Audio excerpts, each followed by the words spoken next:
Pinangga ko to. Sabot ko si pinangga. Hindi ko alam yan. Oh, yun lang.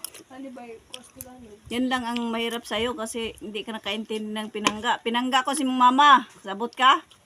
Ano ba pinangga sa Tagalog? Ultan, asga sila Tagalog. Hindi mo kamao. Hindi nga alam eh. Alam bang sa akin tatanong kaya pinangga nga, hindi ko alam eh. Kuan! Ang paborito. Uy, pangutan lagi na sila. Kabahan siya ko sa pinangga. Mahal. Hindi, iba yun. Iba yung term na mahal. Tama. Burrito lagi? Hindi nga. Iba yun. Ano ba? Ano angkol? Munggol. Mongoloid. Hindi mongoloid.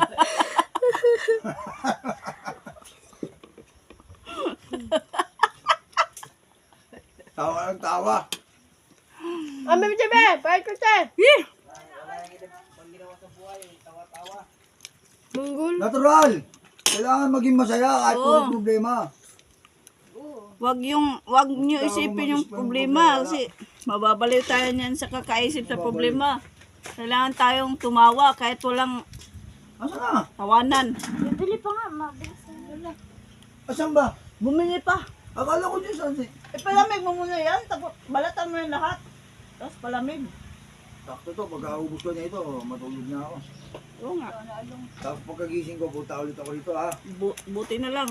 Tulog ka lang ng kain. Sarap patayin. Talaga. Isip ka. Buong kalokohan. Kaitok!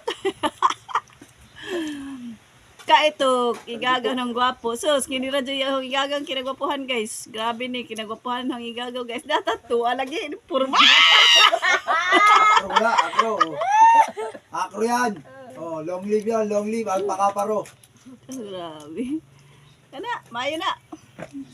Gangster. Bugoy din ng igagaw ba? Munggol. Nabati ko nga pala yung mga friend ko dyan sa ano. Mm, Caloocan. Oh, Long yeah, live mga yeah. brother. Oh, From Business Chapter, South Caloocan Council. oh. Long live. Alpaka-paro. Chetong chan sigula, chiko kachap. Ang nakakalam yan. Yung mga akro lang nakakalam yan. Dahil mo na yung nasa sementeryo. Hmm? Akro lang nakakalam niya pa. Pag nakita ng akro yan, yan. Ito. Hoy, minute tayo. Magkama kami. Magkama kami.